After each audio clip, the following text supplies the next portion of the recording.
I'm Caitlin Bartholic. I am currently teaching in the Hilliard City Schools. I'm a BGSU alum, and I also do some side projects with instructional design and accessibility consulting.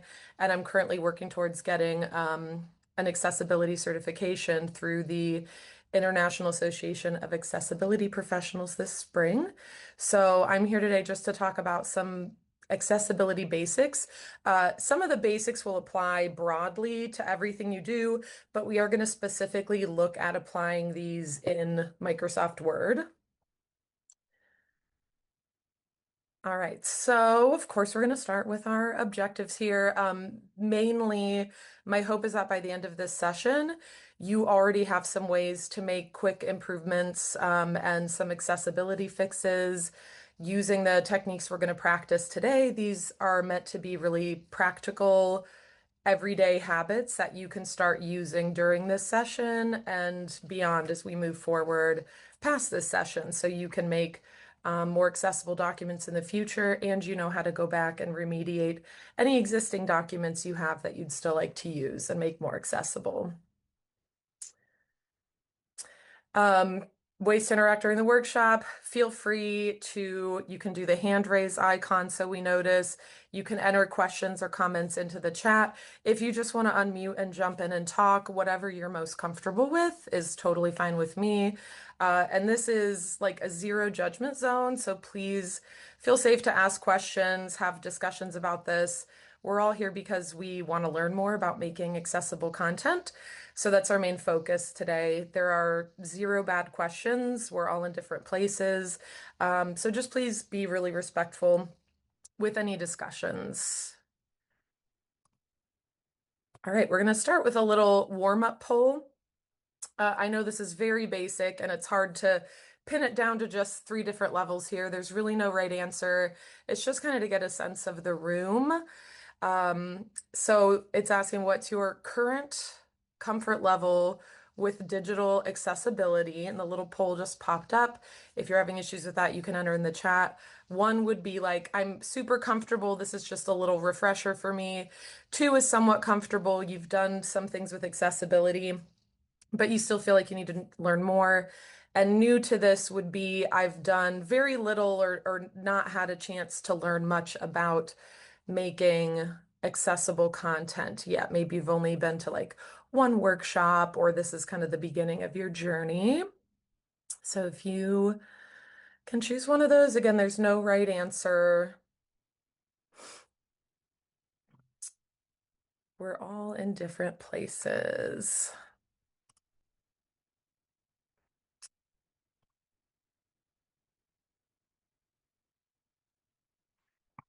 Okay, I'm gonna end the poll there and we can see the results. Okay, so we have mostly new to this, some somewhat comfortable, a little bit very comfortable. Thank you so much for sharing. That again gives me like a sense of the room. And now we're going to kind of jump into talking about why accessibility is important. I'm sure you've started hearing some of this with the new Title 288 deadlines coming around in April. So the web content accessibility guidelines are what we use because they're a pretty mostly clear set of guidelines that help us to make our content more accessible. And they cover a wide variety of topics. We're going to go over just some of those basics today. But generally, accessibility increases, helps improve student experience. It reduces remediation workload later when you build accessibility into your content. And today we're going to be focusing on higher impact, very low complexity guidelines that you can control every day yourself. April 24th this year, in a few months, US higher education institutions have to make all their digital content accessible under the ADA Title II rules that require conformance to the WCAG, or the Web Content Accessibility Guidelines. It's level AA. It doesn't matter if you really know what that means, but that's what we have to conform to. And that includes websites, apps, course materials, documents. and everything you load onto Canvas. So I know there are ways to make sure your Canvas course is accessible itself, but anything you add onto Canvas also has to be accessible. There is a website that is really fantastic if you want to read more about the Web Content Accessibility Guidelines. It's written in plain English, so you don't have to dig through all of the guidelines and all of the language in there. It's sort of a more accessible version of the accessibility guidelines. So that was just dropped in the chat. If you'd like to bookmark that, if you're someone who really wants to dig into this more and read more later, that is really helpful.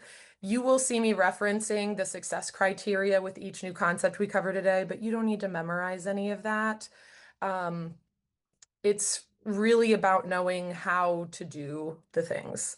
So, thinking about accessibility and why it's important outside of just legal regulations, think about a time when maybe you didn't have access to a place or you felt like you didn't have access to information.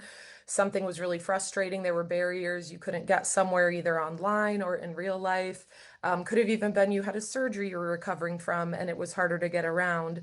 And those types of barriers are what we're trying to eliminate and reduce in our content to make sure people have access to it. All right, so just taking a brief look here. This says which is easier to read. There's a document on the left that has a title and a picture, and there's some text. Some of it is aligned, center aligned, some of it to the right of a photo. There's icons in random places. Um, there's no really clear heading structure. And then on the right, there's a document with more of a clear heading structure, a photo, left aligned text. For most people, they would look at this and say that the one on the right looks easier to read. And a lot of times we have to look at our content and use our own judgment in the ways that we sense our own content to decide if it is usable. So it's not just the guidelines, but really looking at things from the perspective of usability. And if you're seeing anything in your document, they're like, this looks confusing or busy, that's something you're definitely going to want to remediate regardless of any of the success criteria. So if you would like to open up a Word document that you want to remediate while we go through each step of the session today, you can practice. If you'd rather just watch and learn, that's fine as well, but this is hands-on. Or you can open the practice document, the BGSU remediation document. If you don't have your own that you want to fiddle with today, you can practice on that as well. So just a quick tip for the BGSU remediation document, I did drop the link to that. It is in your session materials folder, but just a quick note on that, it is a view-only document. So when you do open that up, you won't be able to actually edit that because it is a shared document in our CFE SharePoint. So what you'll need to do is if you click on it and click on the link, and open it up, in the top right corner, there is a series of buttons. And the third button over will be the download button. It's like right next to the print button. If you click download, it'll download the document for you, and you should be able to open it up in your own Word application. So you can open that up and start editing your own document from there.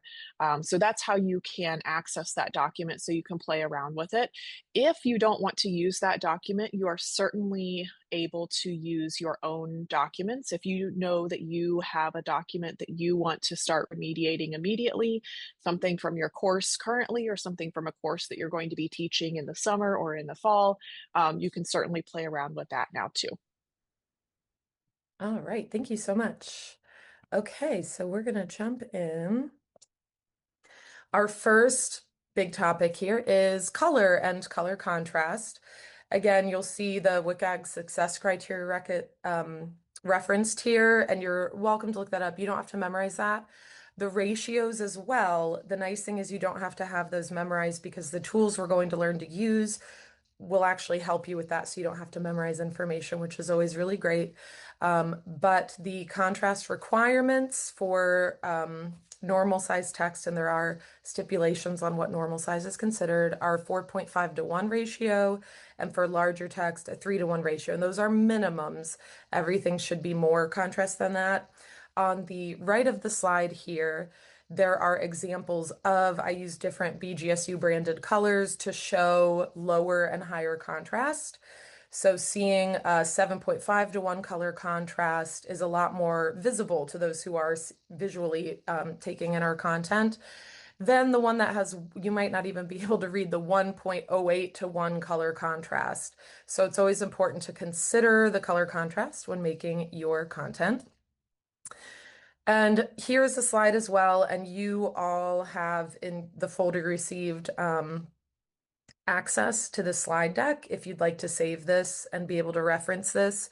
If you're looking to use any of the BGSU branded colors, these are all contrasts that do meet the guidelines, and they go either way. You can use one in the foreground versus the background. The contrast is the same between two colors. So some are definitely better than others. You can see like 12 to 1 is better than, 4.5 to 1, but all of these do pass the legal requirements that we need to meet.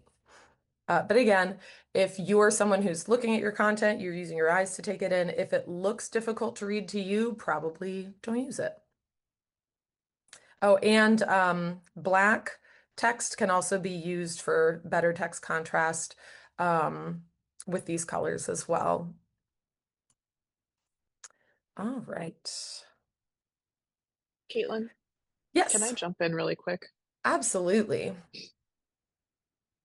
I just want to share that the document, the BGSU remediation document, is not a document from the BGSU libraries and does not represent the libraries. It is a document where we just pulled text from the BGSU website. The libraries did not create that.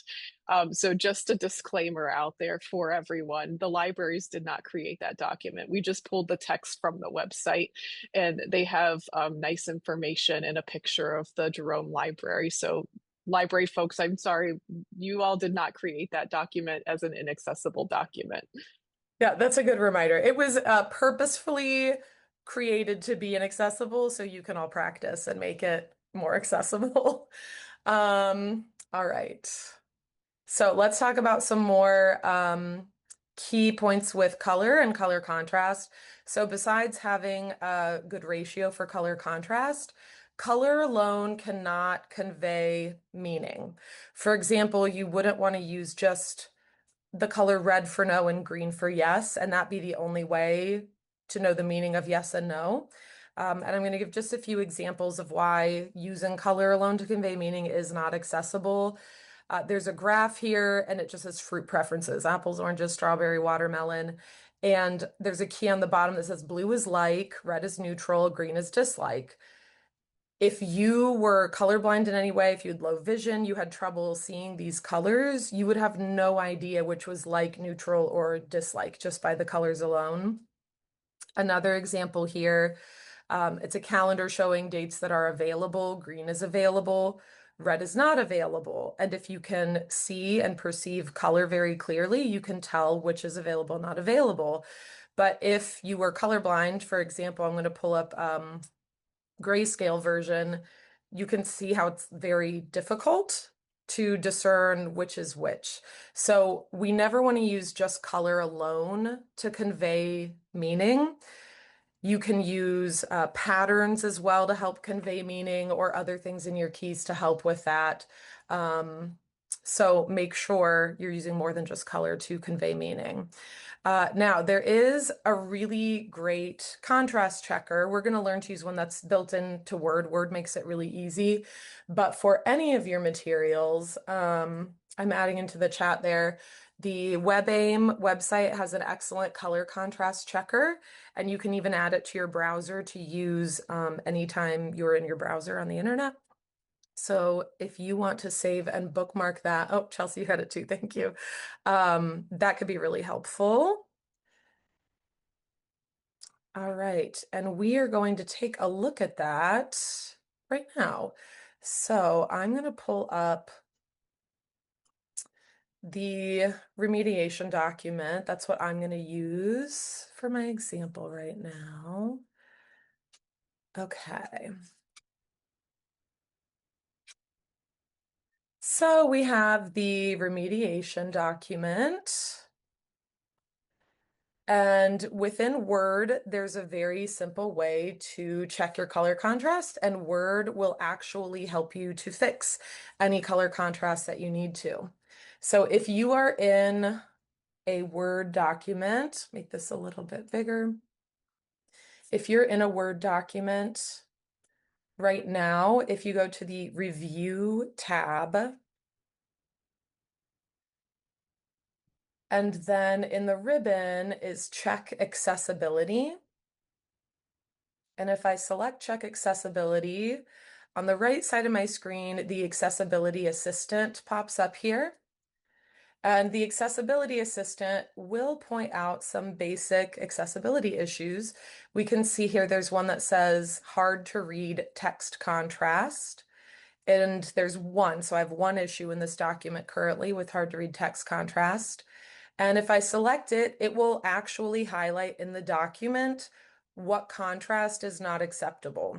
So that's why I was saying you don't have to memorize the ratios. Word does that for you. PowerPoint does this as well. And it's pretty similar process to do that in PowerPoint. So the text here that says available, that green is not dark enough against my white background, and Word actually makes suggestions to fix it. So if I select one of these, it will change the text to that darker green within my document. And once I've selected that, if I had more color contrast issues, it would just keep pulling up the next ones until I had fixed them all. So Word luckily makes that very simple. I do want to show you that WebAIM color contrast checker as well, because that can help both inside and outside of Word. So here we have in the contrast checker, that website that was dropped in the chat, the foreground and background. And again, it can go either way, but the background of Word documents, if you haven't changed it, that white is FFFFFF, and that's what's automatically built in here. So if I were going to highlight the text we just changed, I can take this color here and find the hex value in the Home tab on Word, where you choose the color for your text. There's this little drop down next to it. And if you go down to More Colors, there are several options on the top here, but this second one that's called RGB sliders, this is our hex color. So I can copy that hex color and I can paste it in here and see exactly what that color contrast is. And again, it'll tell us whether it's passed. Again, the AA is what you're required to meet legally, but AAA is more accessible. You should always shoot to reach the AAA standards if you can. And the nice thing about this too, if you're working outside of Word and trying to pick some color contrast, is if it were not a good contrast, you can just toggle this until you get a better contrast that passes. And you can copy that hex value and enter it into whatever tool, program, document creator that you're using. Oh, one more thing I do want to show with the WebAIM color contrast checker. There's a really cool little bookmarklet that you can add here where it says or contrast checker API and bookmarklet.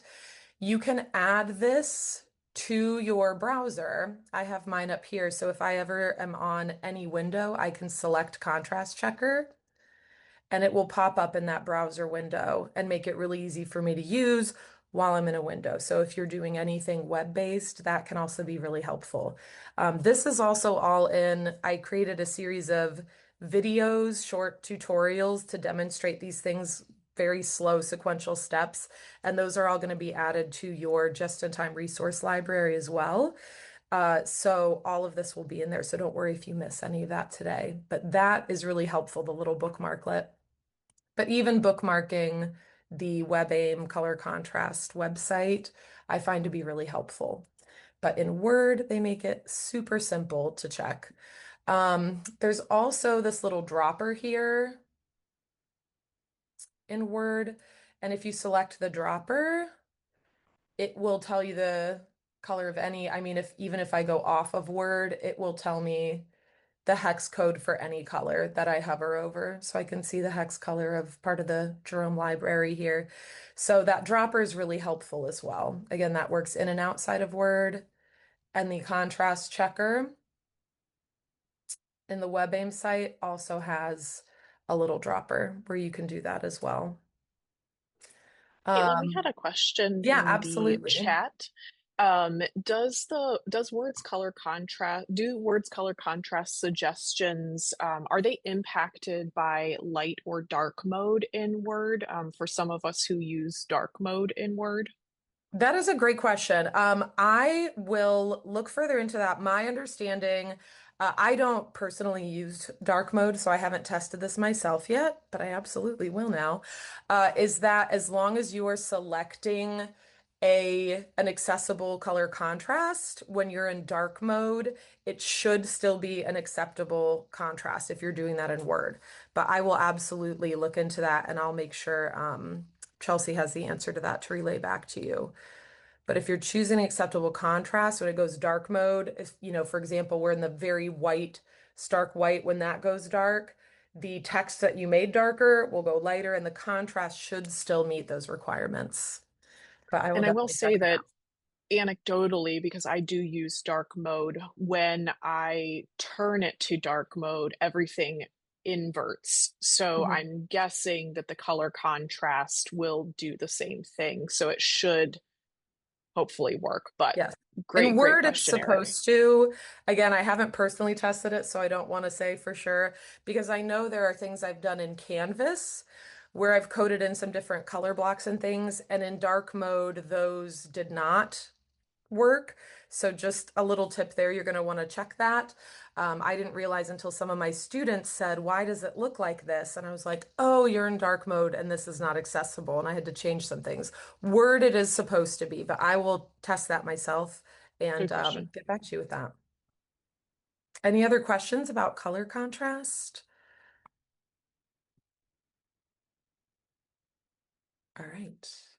Fantastic. We're going to move on to our next kind of broad topic here.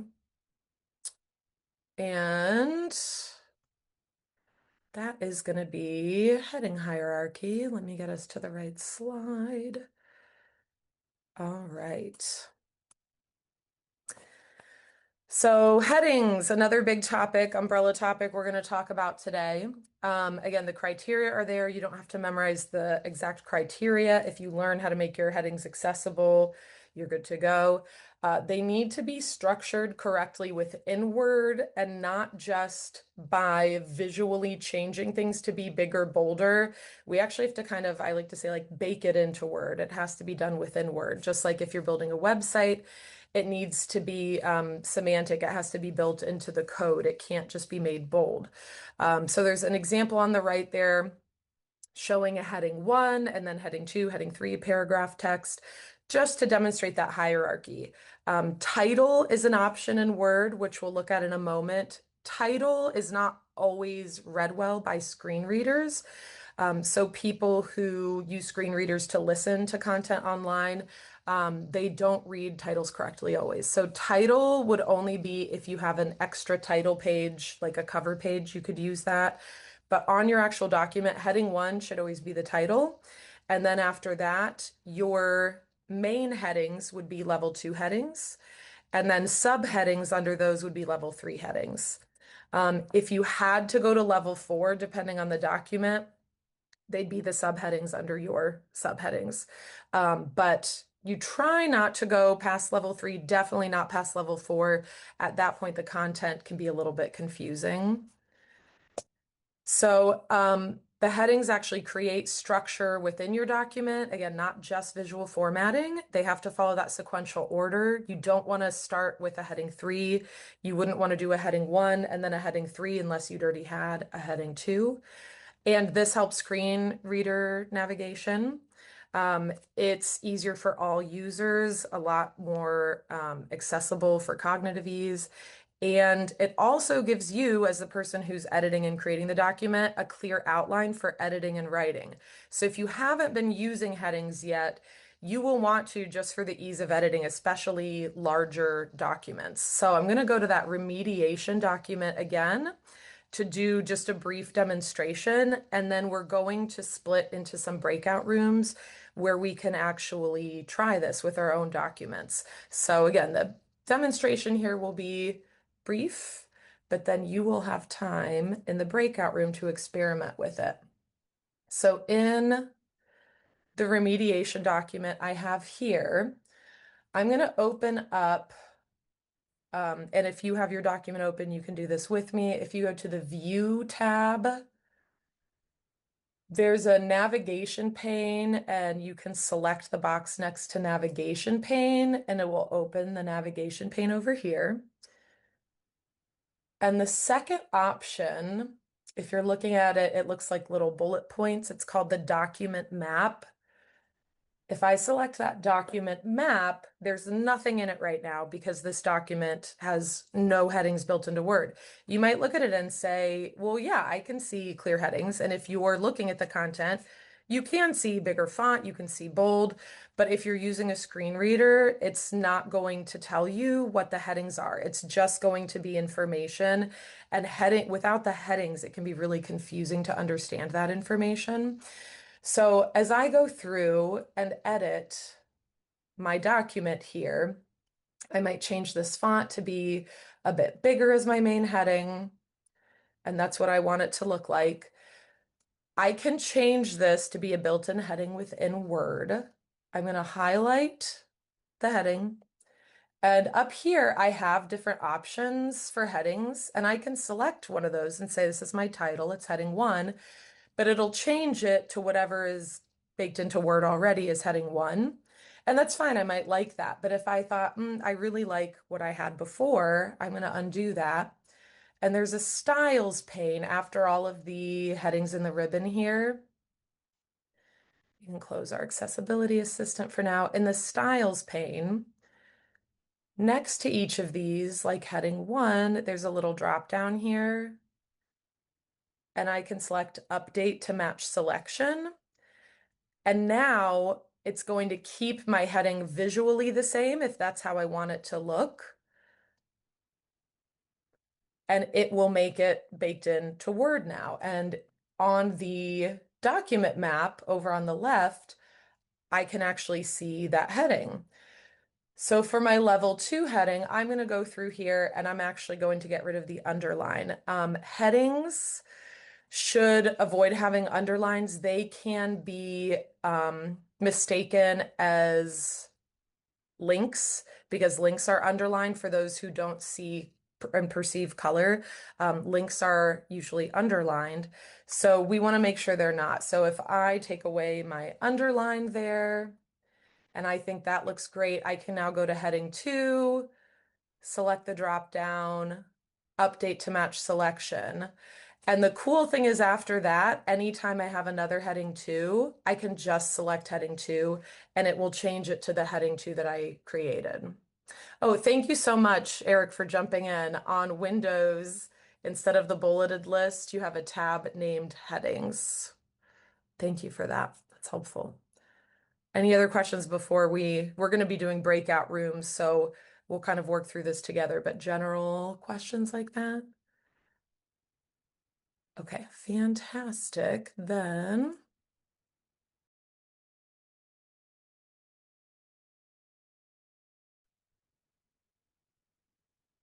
I don't know about you, but that was a very fast 10 minutes.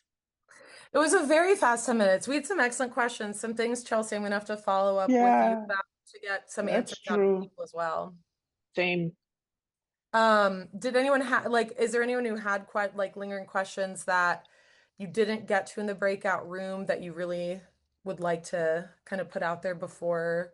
There's one more thing I want to show with headings and then we'll go on to the next thing, but I'm so happy to hang out in headings for Yeah, I Anything? think still the Windows side of things. I think we'll have to um, I think maybe do a video on our one of our Windows machines to better represent Yeah. that. I can And do that as then well. Let's talk after, but I can do that yeah, with my Windows side of things. yeah, that works.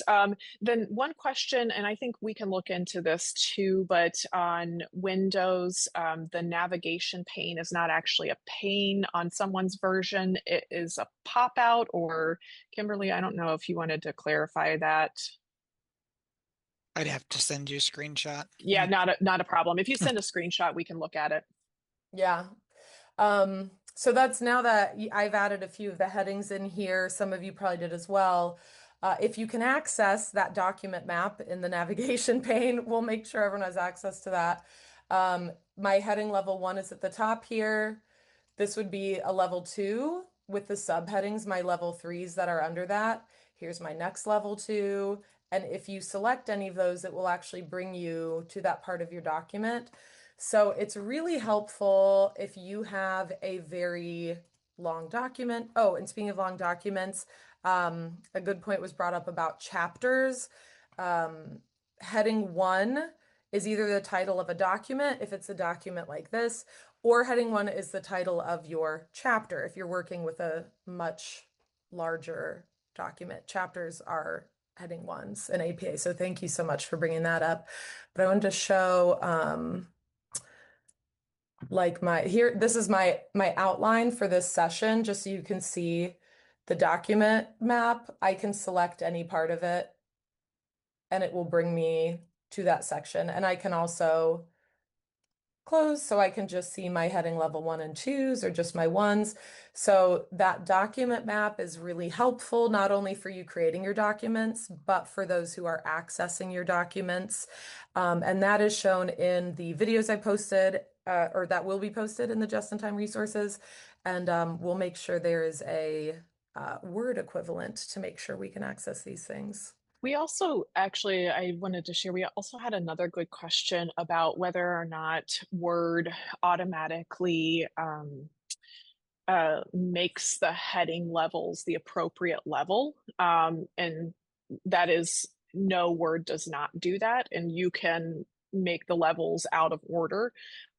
So you have to make sure that make sure that you put the headings in a logical order, moving from heading 1 to heading 2 to heading 3 and back up the same sequence.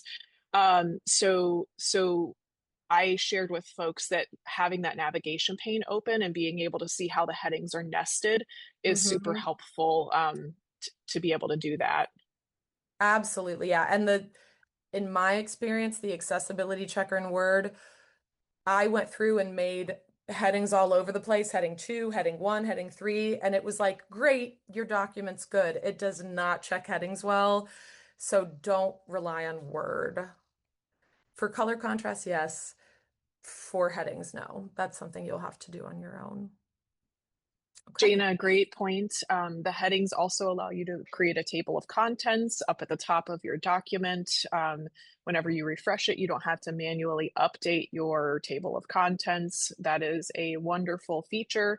I have used that for many a long document. The other nice thing is when you use headings, you can also collapse and expand sections in your document, not just in the navigation pane. There is a little caret next to the heading. So if you have really long documents and you are using the document and you don't want to see a lot of the stuff in your document, for example, if you have meeting notes and you want to collapse a lot of it, you can do that too. So there are lots of additional benefits to using headings in your document. I feel like we could do a whole 90-minute session on just headings and document organization. So again, if there are more, like I've written down some of the questions too. So maybe we can work on adding some more resources there to that just-in-time resource library, which would be helpful. Okay. I'm gonna pull my presentation back up here. Because another really important thing that we are responsible for is alternative text. All right, so alternative text, or you've probably heard it called alt text. All meaningful images need text alternatives. So whether you're using icons, if you have graphs and charts, if you have photos, images, they all need to have alternative text. If they are purely decorative, they need to be marked as decorative, which I will show you how to do in Word as well. Um, Generally speaking, when we're talking about images, you want to use less than 150 characters, less than 30 words. We want to be concise. If someone's using a screen reader that's reading the image to them, it's frustrating to sit and listen to a lot of unnecessary description. But graphs and charts might have more, and we're going to kind of delve into some options for graphs and charts because I know that's something a lot of you probably use pretty frequently. And again, images that don't convey any meaning will need to be marked as decorative. So some key points about alternative text. Um, again, it's meant to provide alternatives for meaningful images. So someone who is not visually accessing your content needs to be able to know what those images are and what they're telling them as the learner. Alt text is dependent on context. So you could have the same picture in several different contexts and you would use completely different alternative text. It has to be based on the meaning of what you're trying to convey and also the text that's around it, because the text around it might kind of explain it and it might not, in which case you'd need a more detailed alternative text. So think about when you're describing the purpose, what is this? Like, what is this image? Why is it here? What's the intent? And what would the learner miss if this image was not here? Because anything they would miss if it's not there needs to be conveyed another way in text. And I'm going to drop a link. I'm going to skip this little part so we can go straight into practicing alt text soon, just for time's sake. But if you want to bookmark this website I'm just dropping in the chat, it's a really great example of the same image being used in several different contexts and how you would change your alt text. So if writing alt text is newer to you and you feel like you're not really sure what it should say, that's a great website to bookmark and kind of reference for images. That one doesn't discuss graphs, but that one is just about images.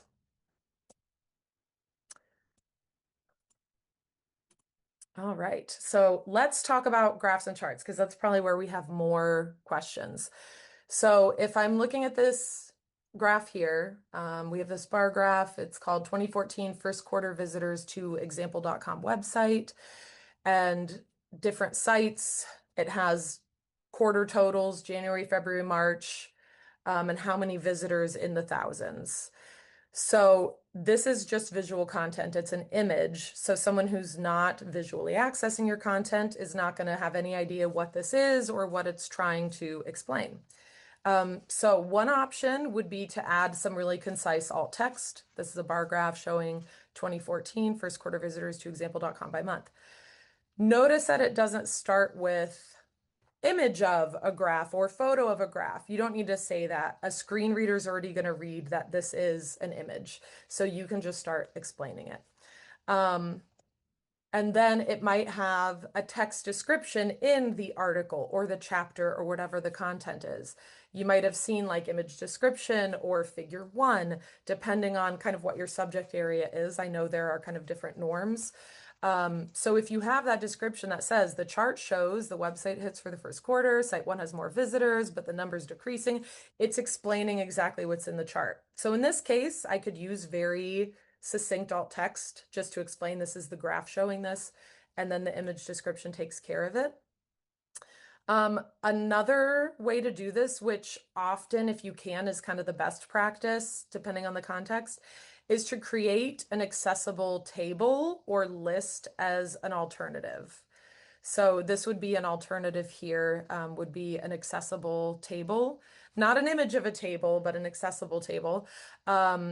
And if you have no experience with accessible tables, I'm also working on making some content on accessible tables. I'll be sharing with Chelsea and the CFE, so you'll have access to that as well.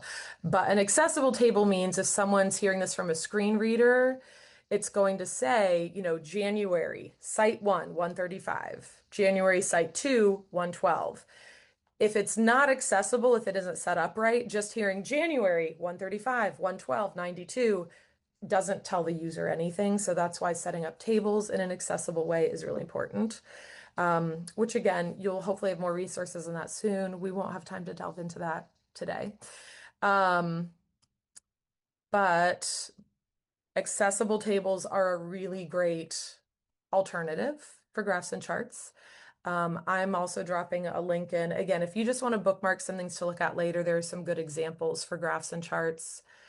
This is an example of a pie chart here. It shows leisure activities performed in a day. And again, you can have a brief alt text description, pie chart displaying the percentage of various leisure activities, and then the description shows what percentage for each leisure activity. In this case, because it's not too wordy, it probably makes sense to do this. I could also do a list or a table, this, instead. Okay, now we're gonna do some practice with alt text. We're gonna be jumping over to Padlet. So if you want to use a different device, you can scan the QR code, or we are dropping a link in the chat. Let me answer these questions. If you have a graph, um, sorry, Crystal, if you have a graph or figure with a legend, do you have to note the figure legend as a heading or something in your text? Oh, this is a really great question. It doesn't need to be a heading. Oh, maybe it does. Let me write this down, Crystal. I'm going to be giving you all my email at the end of this too, so you can follow up with me on some of these things. Okay, a legend for the graph or figure. My gut, without seeing exactly what it is saying that using an accessible table as an alternative, again, it might depend on the content, it might not work, would be the best course of action, but I will definitely look into that. And then would you include both the bar chart and the accessible table or only the table? Both. Yeah. So if you have a graph or chart in there that you're showing, you can also add a table to describe it. Both can exist.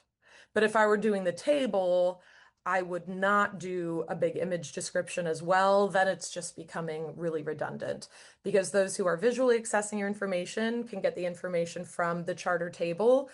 That's also great for people who cognitively, we all learn a bit differently. Some people might prefer the table to the graph. They might have trouble understanding that. So I would include both. But you wouldn't then also need the big image description. These are great questions before we do our practice. I'm loving all the questions. Okay. So when we go to the Padlet practice, this is anonymous, so you can feel like totally free to practice writing alt text. No one's going to be judging what you write. There are three different images. One is decorative in the context, so you'll figure out which one is decorative and needs to be ignored by a screen reader. One's a photo that needs alt text given the context, and one's a chart. And I purposefully chose things that are probably nobody's subject matter expertise just to kind of get us thinking outside the box, because actually writing alternative text in Word is very easy. Figuring out what to write is the tricky part. So I'm going to pull up the Padlet practice here. I know that the graph might be a bit tricky to see, so I'm going to pull it up on the screen share in case you want to see it a bit closer. So the first one in the Padlet, and if you're having trouble accessing it, like feel free to jump in the chat and let us know. Thanks, Jana. Accessible tables going to be important. Yeah. Yes, accessible tables definitely will be important. So our first image here is a bar graph that has no additional context. So you can assume the article is not explaining what the bar graph is. And this is what it looks like if you're having trouble seeing it on the Padlet. I'll kind of zoom in on the screen share. So it's a graph of event sales through the week, Monday, Tuesday, Wednesday, Thursday, Friday. And notice how they not only use color, but also patterns to differentiate ticket sales versus food sales versus merchandise sales. I would say the patterns are probably still a little tricky to read. I might do something differently, but it does have color and patterns, not just color. And so it shows each day how many ticket sales there are, how many food sales there are, how many merchandise sales are. It's like number of items. So that's the first image. I'll leave that up for a moment just so everyone can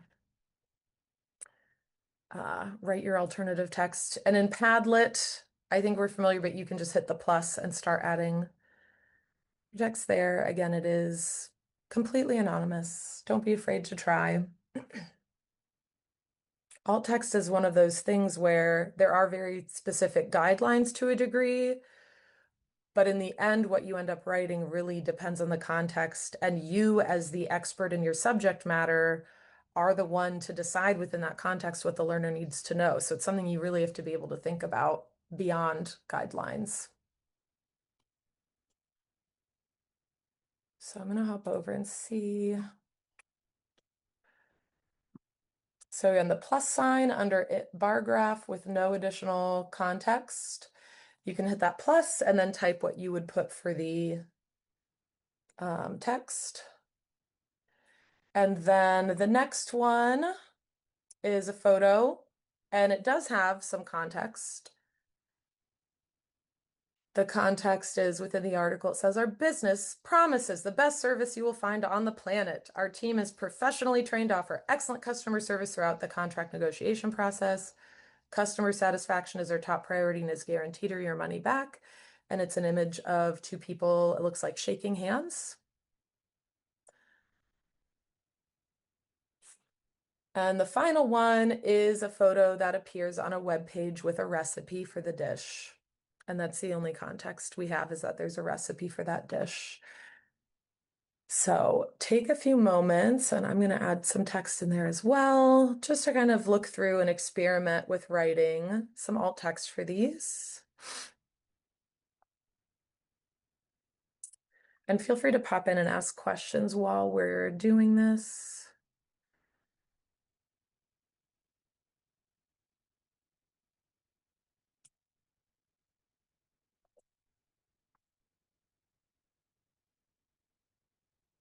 Got some great attempts coming in here.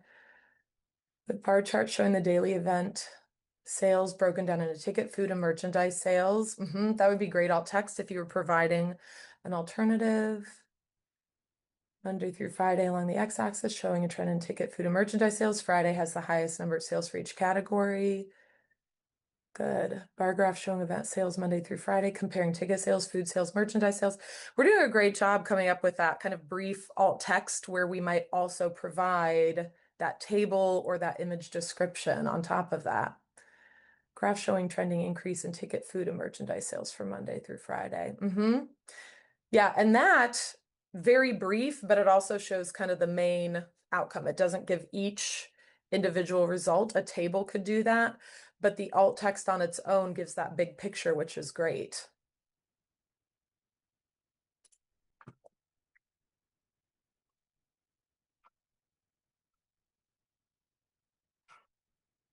Good. And then, yep, a lot of you are already popping in the handshaking one. It's a decorative image. And again, with decorative images, always stop to consider, does this image need to be here?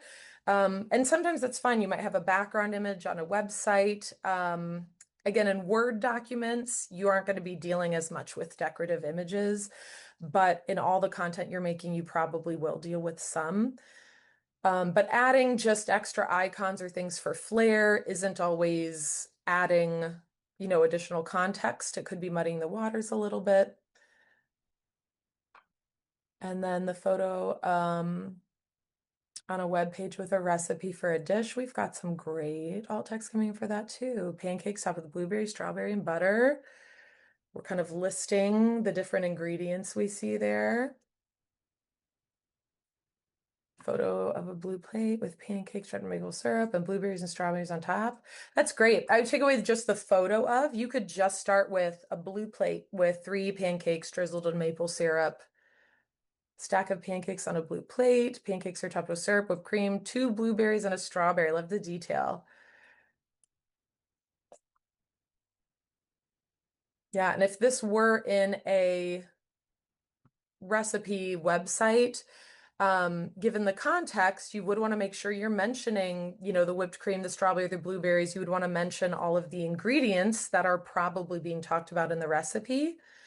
If that image were an ad for a diner, it might be a little bit different. You might include the like company name in the dish. Like, Denny's three stack with do sits on top of a blue plate. Or if it were an ad for like an artisanal flour that you're going to use to make pancakes, you might mention a stack of pancakes made with oat flour, So it totally depends on the context. I know that's more like marketing, but it's good to just think about those different contexts because you will have to do that with your content.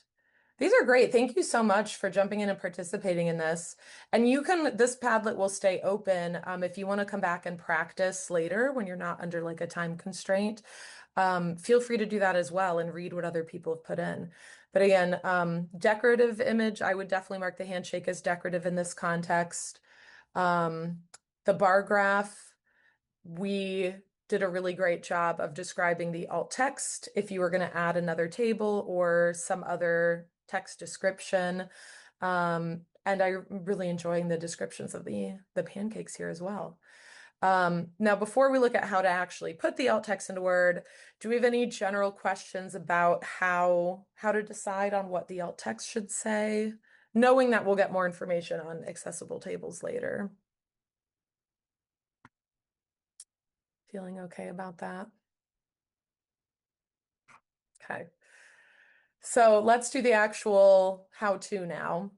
In Word, the accessibility checker will tell you if alt text is completely missing for an item, but sometimes if you're using a resource from Word, from their resource library, if you're choosing an icon from Word or things like that, it will add its own alt text automatically, and it's usually not great.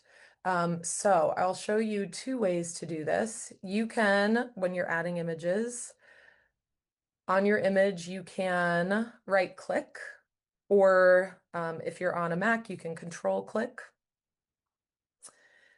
And then there is an item in the menu that says View Alt Text. And if I select View Alt Text, it brings it up. It says, how would you describe this object and its context to someone who is blind or low vision? And it gives you some tips. Describe the subject in detail, the setting, the actions or interactions, other relevant information, 1 to 2 sentences recommended. So in this case, I might just put, Bowling Green State Universities, and I would put the entire name. When possible, avoid like acronyms and abbreviations in alt text. Bowling Green State Universities, Jerome, library. There isn't really any additional context that would need to happen here. However, if this were in an architectural magazine and we were discussing how the building looked, how it was made, I would, in a few sentences, describe what the building looked like, the shape, the architecture, what it's made out of. If we were talking about a setting outside of the building, I might describe that more, a pathway, trees. But in this case, it's just the library. There's no additional context beyond that. Sometimes we would mark things like that as decorative. In this case, I think it's good to have that whenever you can add some alt text to help, then the screen reader user's not wondering, what's this image that has no alt text? Did they forget to put it on there? Is it not supposed to be on there? So I would keep it short and sweet. I would not use generate alt text for me. Word is not great at that. It's an AI text generator. It says a building with trees around it. That doesn't really help anyone. And in most cases, their alt text does not. If this was an image we were marking as decorative in Word, there's a little toggle for mark as decorative, and then a screen reader would not read that out loud. So the other way, if we go to review and that check accessibility in the ribbon again, so review tab, check accessibility. It does tell me I'm missing alt text for this image, and if I select that, it brings up that missing alt text and I can enter that in there. So again, Bowling Green, state universities, Jerome Library. So in adding alt text, I'm going to save and I'm good there. Adding alt text is pretty simple. Thinking of what to say is complicated. There's a lot that goes into it. Do we have any questions about alt text? Okay. And again, there are more resources you have for how to write alt text, and some websites and things as well that I kind of dropped in. There's a document you have in your just-in-time resource library. Anything else you wanted to add, Chelsea, before we move on? Just to say that in Word, adding the alt text is the same for adding in PowerPoint. Yeah. So if you know how to do it in Word, you know how to do it in PowerPoint. They're just in slightly different spot, but if you right click on an image in Word or if you right click on an image in PowerPoint, you can do the same thing. So if you can't find it, right click and you should be able to find it in PowerPoint too. Thank you. Yes, that is PowerPoint and Word have many similarities. Headings are the one thing that's very different because in PowerPoint it's focus order, and we're working on updating some documents and possibly video tutorials, so you'll have that as well. So like the focus or reading order in PowerPoint, it's a very different setup than headings in Word, but otherwise, a lot of these things do apply to both. I see where would you add the alt table? It would depend on your content, whether it makes sense to go next to it or under it, usually. So if I had an image and the image had alt text, and then I would have a table under it describing, what the image said. And again, it would depend on the subject matter and what information it was given, but generally, the table could go underneath that image. Another really great question. Do you have a session in which you demonstrate how a screen reader would recite a document both before and after remediation? I'll see if this is one you'd like Chelsea to share as well. I'm working on that right now, just kind of as a personal project, because I've been doing a lot more screen reader testing, and a lot of tab order testing for websites. And I'm still working on getting better with the screen reader. I'm a little slow, and I'm working on making some video tutorials to demonstrate exactly that. So when I have that available, I'm happy to share that with Chelsea, see if we need to edit it in any way to make it work for BGSU as well, for sure. That's really helpful. Um, In the meantime, we can I'm sure there are plenty of YouTube videos about there that. are So there are some good ones. we can add that to our digital accessibility repository. So I am going to link that repository in the chat. This is a Canvas repository that the CFE has. So I can't remember if I have any of those in there currently, but I will try to get some of those in there within the next week or so. Fantastic. Screen reader for a Mac is VoiceOver. Um, And for if you are on a PC, NVDA, if you look up capital NVDA, screen reader on Mac, it's VoiceOver. And there are definitely some settings that I changed to make it more accessible to me and what my uses are. So I can kind of put that together as well. But VoiceOver, if you search on your Mac, is what you would use. And there's a learning curve, and you will get frustrated at first. And I think that's a really valuable experience to see when people face barriers, how frustrating content can be. So I highly recommend practicing looking at content with that. You might not know at first whether it's user error. If you're like, maybe I just don't know how to use the screen reader. I don't know if it's that or my document. So it takes a while to get good enough at it to really know that. But that's where watching some native screen reader users who've posted videos on YouTube can be really helpful. And This then is, oh, sorry. go ahead.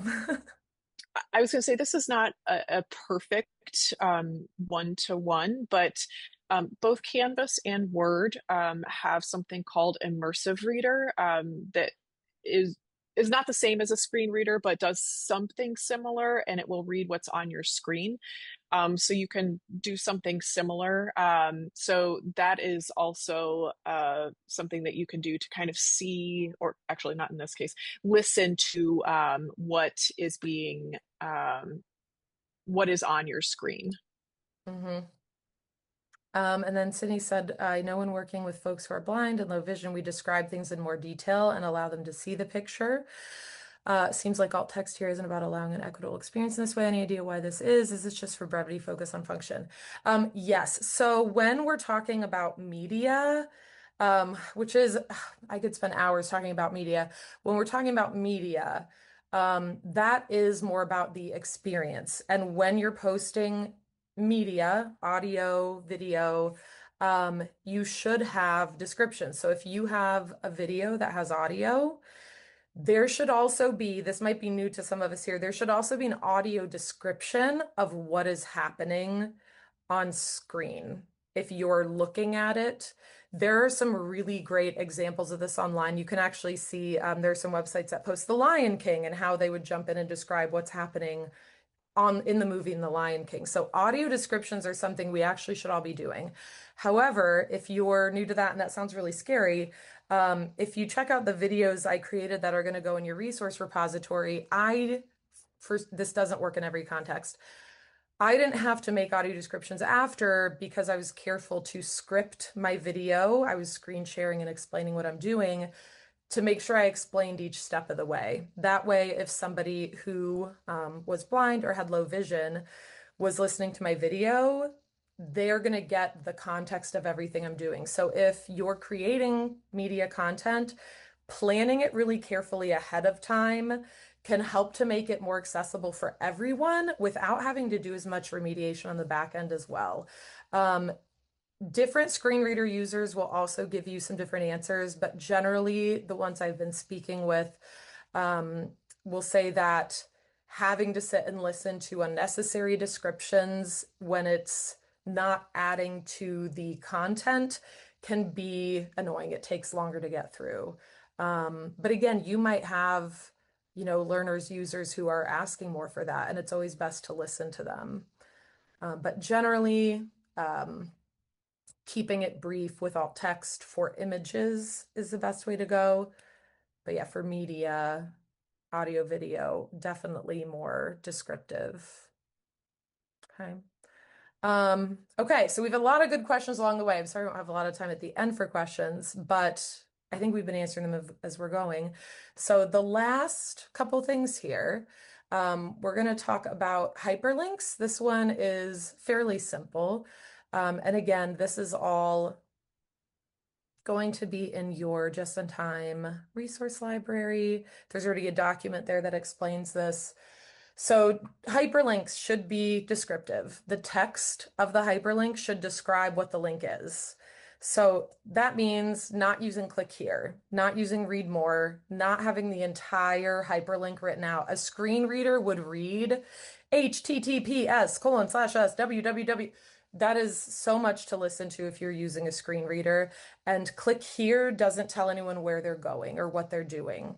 Especially if you have multiple click here's on a page, a lot of screen reader users will jump through like headings and will jump through just links first to get an idea of what the content is. And if they're looking at all the links in the screen reader reading it to them, they're hearing click here, click here, click here, click here, and they have no idea what any of these links are doing. So descriptive links communicate the destination or the action that's being taken. So instead of, click here to access this, you'd say download the biology syllabus. That could be your text for your link. In Word, in that remediation document, which again was created to be not accessible so you could practice editing it, we have some examples of this. So I'm going to get that out of the way. If I am looking here at the big long hyperlink, it says to obtain a copy of an article. It says place a request through interlibrary loan, and then it has this big long hyperlink. That will be read to a screen reader. So instead, I might take the text, place a request through interlibrary loan and make that my link. So I can copy the existing link. So I have that. And then I'm going to highlight the words that I want to be the new descriptive text link. I can right click or on a Mac control click. And there's a hyperlink option here. And if I select hyperlink, I have the option to link to an email address, somewhere else in this document, or a web page or file. In this case, it's a web page, so I'm going to paste that web page. And I want to point something out because this is very common. When I copied it, it copied the little parentheses at the end. That's going to break the link. It's not going to work. So always double check if you're copy and pasting that you don't have any text that doesn't belong there. And when I select OK, now place a request through interlibrary loan is my new link. And I can get rid of the big long hyperlink. The exception would be if this were a document that is very frequently printed, if you're like, why they need to know what the actual link is. For very long links like that, you're not probably asking people to print that and type it in to get there. But if it were a shorter link, one thing that you can do is after the link, you can put the actual URL, but you don't want the URL to be a link. So I have my descriptive text, place a request through interlibrary loan. That's my link now. So to remove the link from the actual URL, I can right click, hyperlink, remove hyperlink. So that's what I would do if this were something frequently printed. Again, this one I probably would, that's a lot to type in, but if you have a shorter URL, you might want to do that.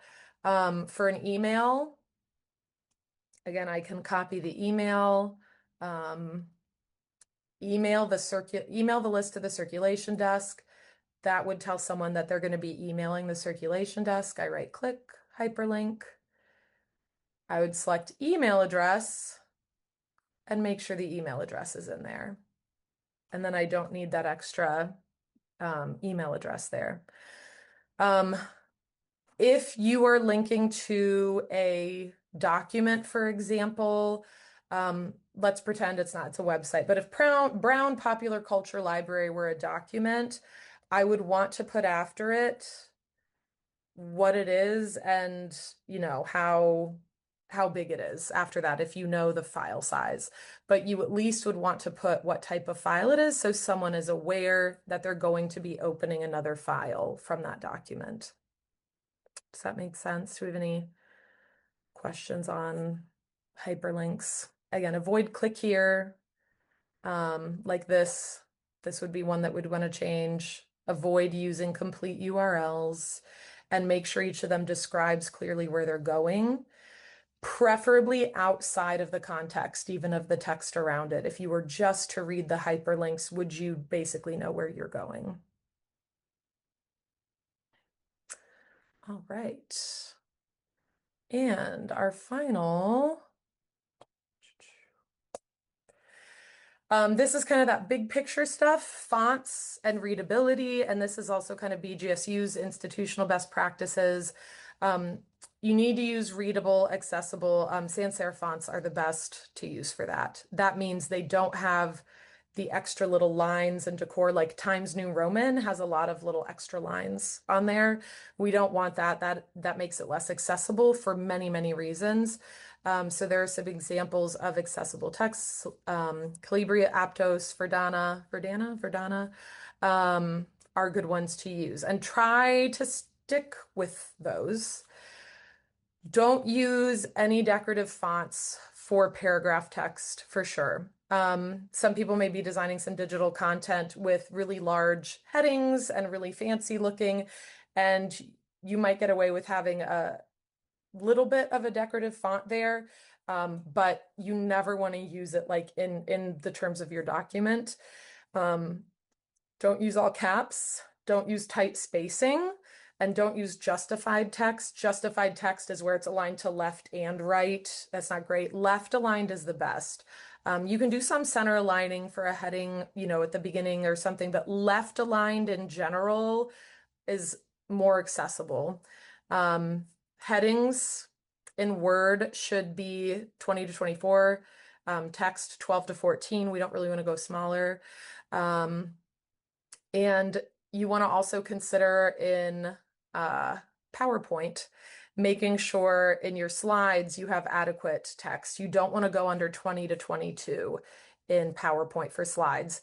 If you have to go smaller than that to fit all the words in your slide, that's another slide. You need more slides. It's fine to have a ton of slides, but shoving too many things on a slide, that's cognitive overload.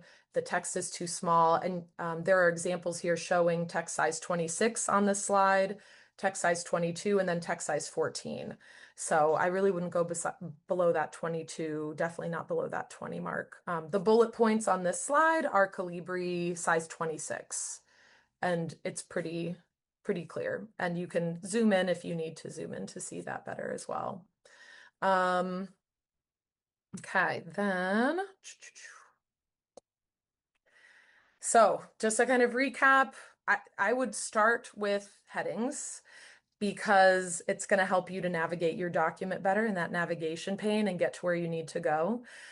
Check your hyperlinks, make sure they all have descriptive text. Evaluate all of your images. The accessibility checker in Word is helpful to go back and remediate old documents, but I highly recommend as you're building new content moving forward, as you add an image, a graph, whatever, do the alt text immediately. You're less likely to miss something that way. Always check your contrast. The accessibility and checker in Word is great for that. And you can also use the web aim checker or that bookmarklet to do anything in your browser. And go through and do a pass for making sure the font's readable, the spacing is good. And again, hopefully using some of these resources that you'll have, you can also check if it is good for a screen reader as well. So I know we have just like 4 minutes left. If you're willing to hop over to Padlet one more time, it would be super helpful just to kind of see what one accessibility practice that you feel comfortable beginning to implement, knowing you have some resources to review in your just-in-time resource library. What's something you feel comfortable beginning to implement now, like you've already started doing or you feel like you can do moving forward? And then what's a question you still have that maybe we haven't answered? And I'm happy to kind of go through those too. And between Chelsea and I, make sure we get answers to all of those. So if you're willing to hop over to that Padlet one more time, and this is just, again, 2 quick questions just for me. And then you'll have your normal CFE reflection form I'll pull up as well. And the Padlet, here I'll drop link in the chat for that as well. So again, you can scan the QR code if you're using a different device or use the link. And this is also anonymous. So ask anything. If you've been afraid to pop in and ask a question, like put it there because it is anonymous. And then also I'll leave this up. So as we're finishing today, you can fill out the CFE, the full reflection form. And also my email is here. Please feel free to save that. And if you have general accessibility questions, things that I chatted about today, reach out. And I'll let Chelsea kind of jump on and talk a little bit more about what they can help with. Yeah, we've been having a robust conversation about PDFs in the chat. So thank you for those of you who were jumping in about PDFs. I did want to share that a lot of what Caitlin has been showing us today will help your PDFs be more accessible, but I do want to mention that one of the reasons that you've been hearing things about the inaccessibility of PDFs is because PDF remediation, retroactive PDF remediation can be rather complex if you're not familiar with using Adobe Acrobat for remediating PDFs. So one of the reasons we're providing this workshop today is because being able to create accessible Word documents is a great first step to understanding how to then translate those into accessible PDFs. So we're kind of doing this in a step-by-step basis. So this is really good practice. We do not currently have a workshop on creating accessible PDFs. But we do have more information about accessible PDFs in our the repository that I shared a bit earlier, and I will share that with you in the follow-up email, and I'll put a link to that in our session materials folder as well. But I do want to quickly mention that one of the reasons that PDFs can be very inaccessible is the way that we create them. So if you are scanning a PDF, so for example, if you're scanning a document from a printer, it is typically not OCR'd or optical. Oh, Caitlin, what does it stand for? Optical content recognition? Is that what it is? That sounds right It now. does. Essentially, it does not allow it to become searchable text, so a screen reader cannot read it, and so it would be completely blank to a person who was using a screen reader, and so that would be a completely useless document to them, and so that it would be completely inaccessible. And that document then would be very, very complex to then remediate. And so a lot of us have been used to using scanned PDF documents. So that is one of the reasons why you might have heard not to use a PDF document, is because we've been used to using scanned PDF documents. So that might be one of those reasons. So I just wanted to kind of throw that out there quickly. As always, the CFE does continue to have workshops. We plan to do some more workshops, both on some more accessibility stuff. We do have videos out there. Caitlin has kindly offered to, well, she's already kindly created several videos for us related to this workshop.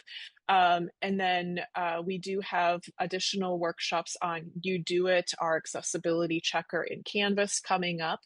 And then, as always, we have our instructional design consultations. So if you have further questions about accessibility, we'd be happy to brainstorm those with you. We do know that a lot of like very unique situations come up within your courses, so we'd be happy to help out with that.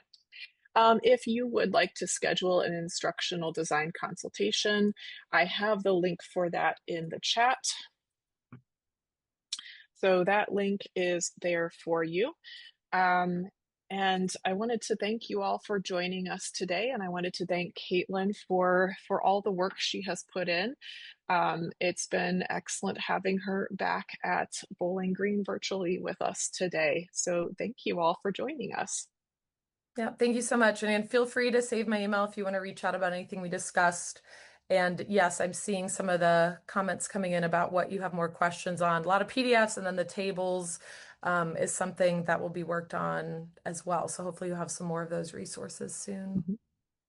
And I'll make sure to share Caitlin's email in your follow-up email. And any of the resources we shared in the chat, those will also be in the follow-up email as well.